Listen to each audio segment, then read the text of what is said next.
Kalau bicara tentang legal dan logis kan kemarin nih ada pemberitaan bahwa Satgas Waspada Investasi kan sudah mengeluarkan beberapa sekitar 99 lah perusahaan yang memang diberhentikan. Nah, ada satu itu yang memang ramai sekali di NTT. Itu banyak sekali teman-teman saya menawarkan semuanya.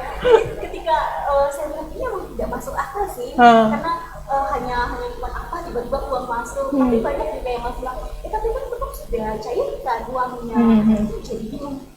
Kemarin kita mau bilang ini bodong tapi dong semerasakan. Kalau kayak gitu kemana?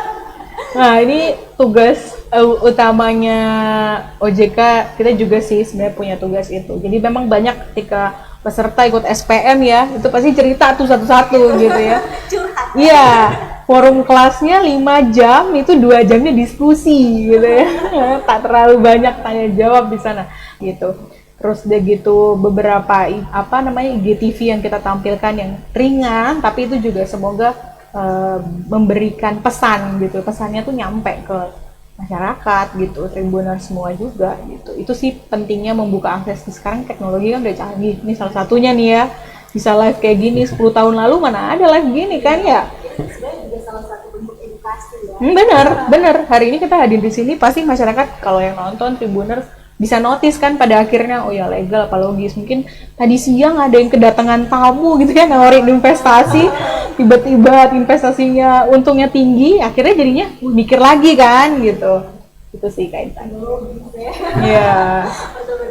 Nah ini kita langsung masuk nih pada investasi. Sebenarnya ada berapa produk investasi sih?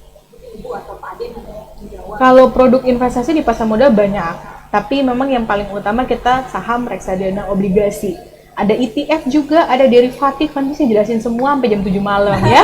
Jadi yang paling bisa kita jelaskan di sini saham dan reksadana yang bisa ditransaksikan lewat Philips Sekuritas.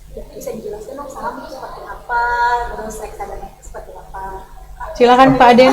Ya tadi saya udah cuap gue gitu. Ya mungkin dari tadi Tribuners mungkin lihat kok yang di tengah nggak ada suara. Oke.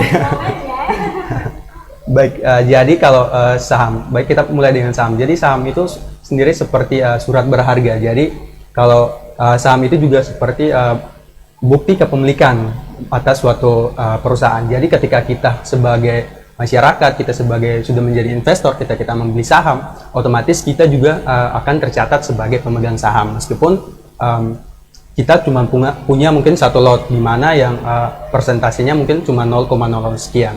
Tetapi memang kita akan tetap mendapatkan yang namanya keuntungan dan juga pastinya dalam berinvestasi juga pasti ada risiko. Jadi kita sebagai investor ketika kita memiliki saham, otomatis kita juga melihat saham itu atau sebuah perusahaan itu sebagai kita memiliki suatu bisnis. Karena gini, kalau kita beli saham itu sama artinya dengan kita memiliki suatu perusahaan besar dengan dana yang sedikit terjangkau, betul.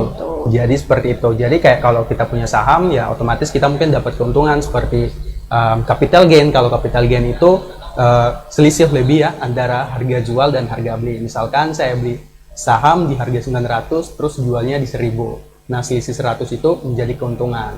Kemudian ada yang berikut dividen. Nah, dividen ini kan tiap tahun biasanya perusahaan yang sudah yang sudah besar gitu, yang setiap tahunnya menghasilkan laba, nah itu biasanya mereka bagikan dividen kepada para pemegang saham seperti itu. Nah, itu saham.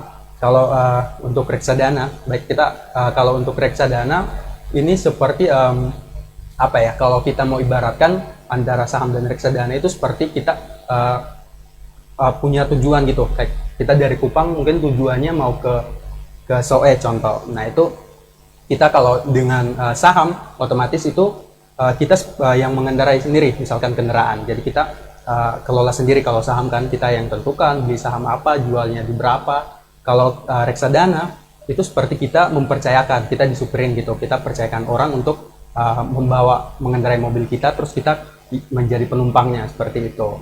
Nah itulah reksadana. Jadi yang sebagai supir itu biasa kita sebut dengan manajer investasi.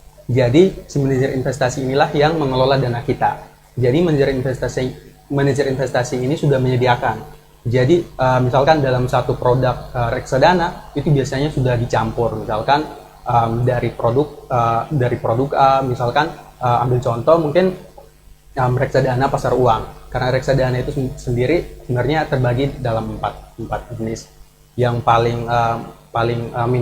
paling minim resiko dan juga returnnya juga kecil itu reksadana pasar uang. Jadi misal kita percayakan kita beli satu produk reksadana pasar uang. Nah, di situ sendiri investasi itu dia sudah kelola. Jadi dana-dana dari kita investor dia bisa kelola, misalkan dia belikan di deposito, misalkan di deposito bank BCA, bank BRI ataupun surat berharga Bank Indonesia.